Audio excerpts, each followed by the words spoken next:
Hello, it's Brian from Love Lifeline here. Welcome to everybody. Thank you for joining me.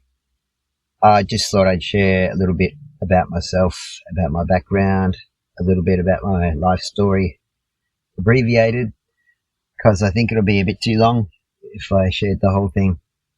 But basically, it's the reason for the motivation for starting this channel. For many years, I've wanted to reach out to other people, but I had no idea how or in what way to do it. So I just studied and thought for years and years and years. I had no idea what I was going to do. It's taken me a very long time. Just recently I had the idea to do what I'm doing now. But even then, learning technology is not my strong point.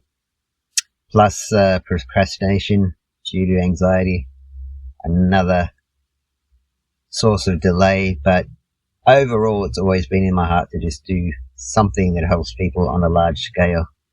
And I've just never found the right thing, never had the right opportunity. I knew it had to be something I did, I was in control of, and not a traditional charity or something that someone else was doing. It had to come from within me. And just my whole life, I was born and raised in a poor family in Australia, an average kind of a family. We lived on a farm. My father was a farmer, and my mother looked after us children. There was 5 of them, so 7 people to look after. It was a hectic life for them. And about the age of 11, just before I started high school, they announced they were separating, which came as a bit of a surprise to everybody, but unknown to most. I did hear a lot of arguing between them, my mum and dad. They used to send all of us children out before they would argue, but sometimes I would hide, and I believe I was the only one that was in the house other than them. And it was just a horrible thing, the fear and anxiety and not knowing what's going on when the 2 primary caregivers screaming at each other, making accusations, saying things that I didn't understand at the time. Shaking in fear, I'd hide underneath the kitchen table because we had a tablecloth that was very long, so I could go under there and no one could see me. And it was just a horrible, horrible time. At the time, there was a coldness between my parents, even though I was very young. For the last few years that they were together, I could sense there was just not even a friendship between them. The differences they had a lot of differences in how to raise children and how to do life, basically. My father came from another country, and my mother had her ideas, which were more an Australian cultural idea. Anyway, they just, it was a very unhappy home. There was no abuse as such. There was no radical stuff going on. It was just, the major thing was just a lack of love, looking back on it. Just feeling alone, feeling frightened, hence where my anxiety came from. As long as I can remember, I felt feelings of anxiety and depression. At the time, I didn't know what it was. I thought everyone felt the same way. As I began to get older, I realized what it was that I had that made me that way. But also, I've always been an empathetic person, regardless of suffering a lot of emotional pain and loneliness. Even though we had a big family, my brothers and sisters were a lot older than me, so we didn't spend a lot of time together.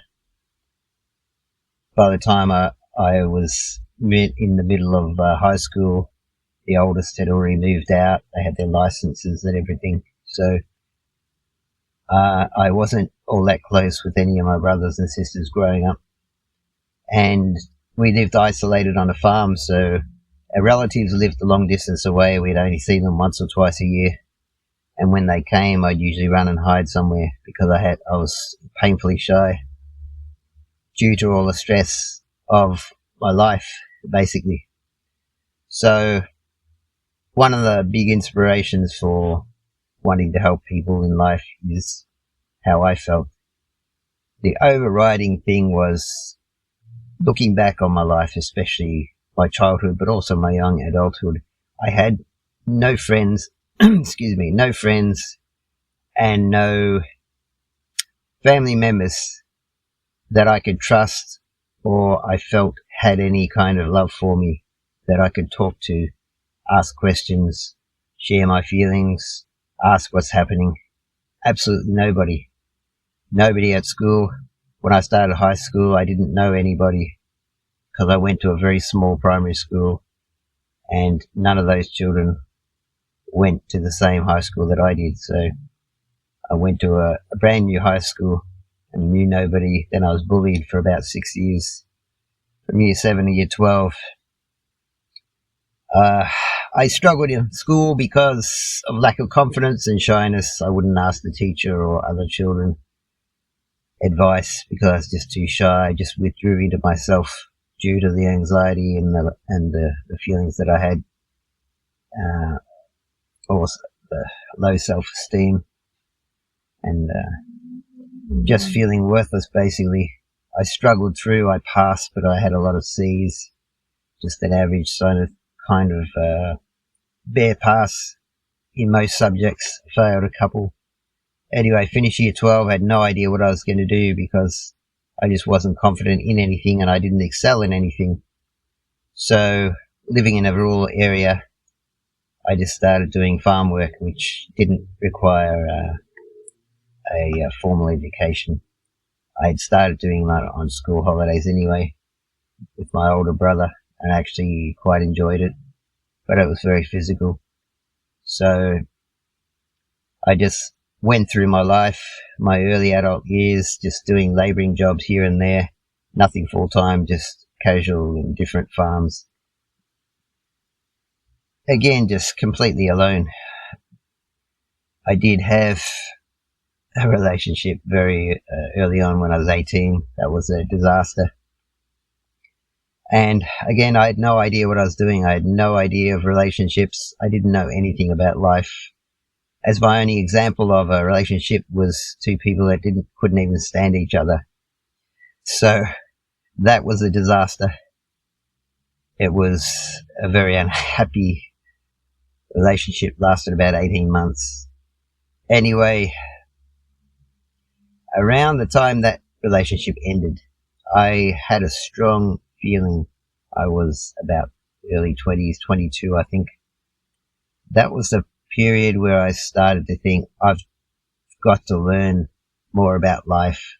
Life can't be just miserable like this. I've got to do something. I've got to ask questions. I've got to go somewhere. So at that age, because I'm old, the internet was not a common thing around. Only the wealthy people had computers or phones. But soon after that, around a couple of years after that, well, first I went to the library and read a lot back about relationships, about psychology, all kinds of things to do with life. And then when I eventually did have access to the internet later on, I spent a lot of hours online. Instead of like other people gaming, I would be researching psychology, relationships, and many other things about life, different religions, all kinds of things that no one I knew was looking at or thinking about. Anyway, so then I'm getting into my 30s and I got married when I was 25. Very suddenly, I was living with somebody and felt under a lot of pressure to marry.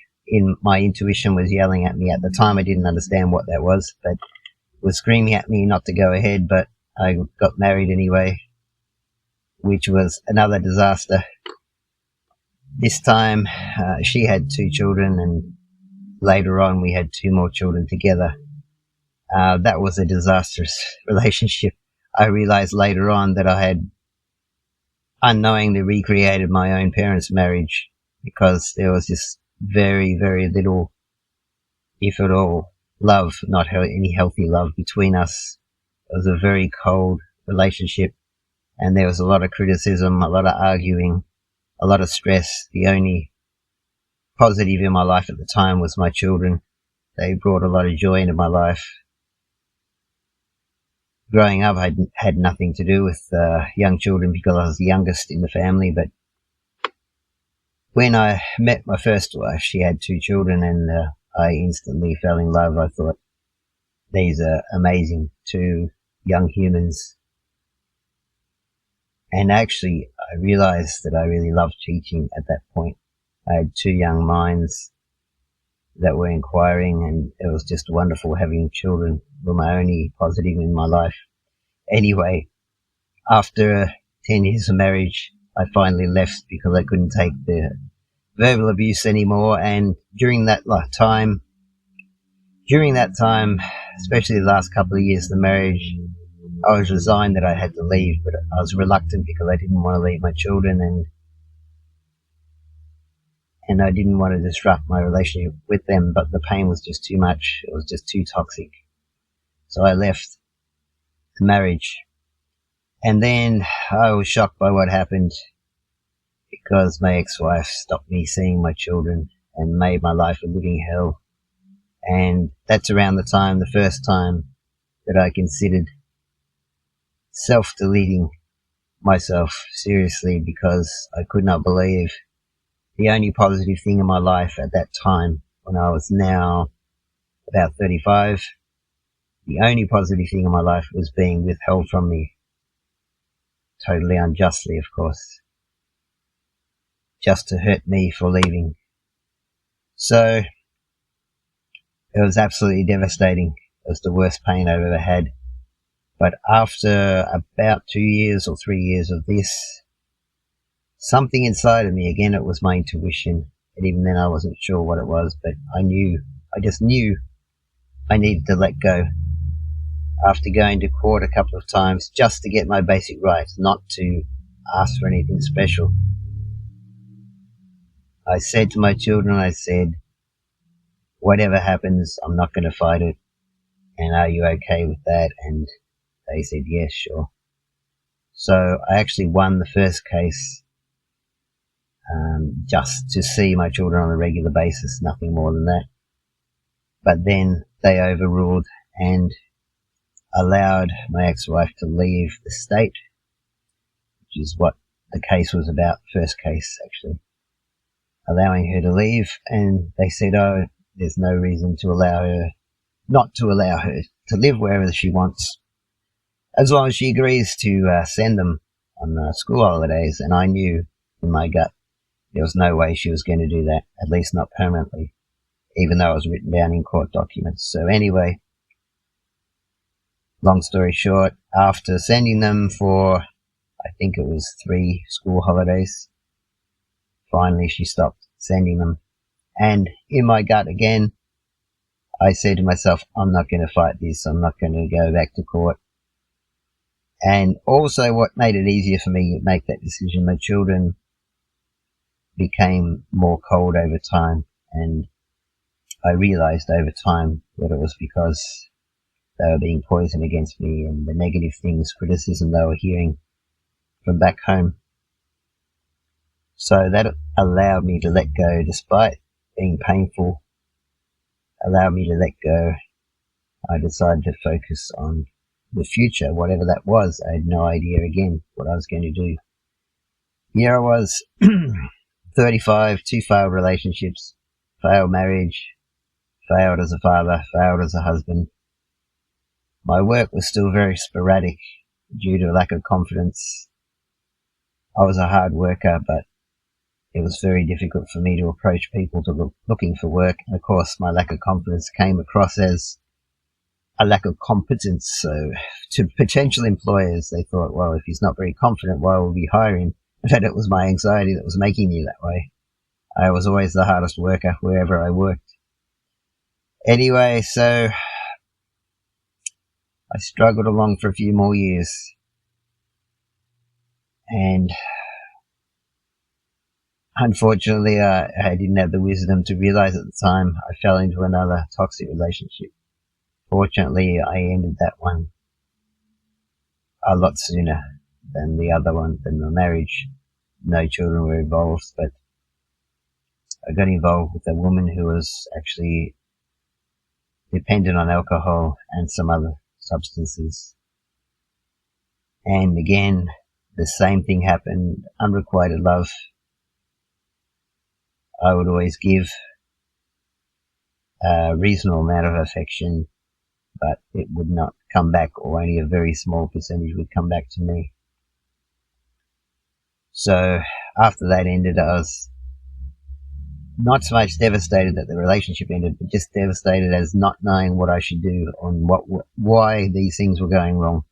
And that's when, despite already looking into things for quite a while, I got even more serious, and I thought, right, I have to understand myself better. I have to understand people better. I wrote down a list of my weak points and my strong points, and I resigned to be the best person I could be. Regardless, I would never look outside for my happiness. I would never look outside for completion. I would try and be the best person myself. And whatever happened in the future would happen. So that was the story for a few more years. So we come to the point, I've been single for quite a few years. And that feeling inside me again was pushing me to do something. It was becoming more intense. By the month, I just started researching what I could do. And I knew it had to be something online because I didn't have money to start a conventional business. And what I wanted to do wasn't really a conventional business anyway. So here I am, starting this channel, trying to create a community so that people out there, regardless of their age, they can have someone they can talk to, they can confide in, they can ask advice, they can make friends with, which is something I've never had, even up until today. There is still, even at my age, nobody I can trust to talk about the most important things in my life. They're either not interested or not knowledgeable enough or don't have the care. I'm used to giving but not receiving anything back, so there's just nobody in my life. So this community is not just to benefit yourselves, it's to benefit me too. I need friends too, but not just anybody. I'm becoming a lot more selective. Obviously, I've got rid of a lot of toxic people out of my life. I've known many people in the past. I'm not so much a person who wants to be alone, but I'm okay being alone. And I've learned, one of the major lessons I've learned in relationships is it's much, much better to be alone than with someone that doesn't love you, whether that's friends or family members or in romance. Much better to be alone than with a toxic person or a person that doesn't match you. Because I believe there is a perfect match for everybody, regardless of personality type, age, gender, whatever it is. And I'm here to help in any way I can in a non-professional capacity because I care. Simple as that. I want to meet people. I want to put people in touch with each other. If you've been struggling in relationships, if you've been struggling in mental health situations or any other situation or financial situations, I've also looked into a lot of details with business and starting businesses online. I also have a fair bit of experience in researching that, so I'm also able to help. If you're interested in setting up a non-conventional business, I may be able to help. So just contact me at lovelifelinecontact@gmail.com or comment down below on the channel. Like, subscribe, all that good stuff. I'm here for you, and I hope you'll be here for me now and in the future. make some good friends. God bless to everybody. Ryan from Love Lifeline.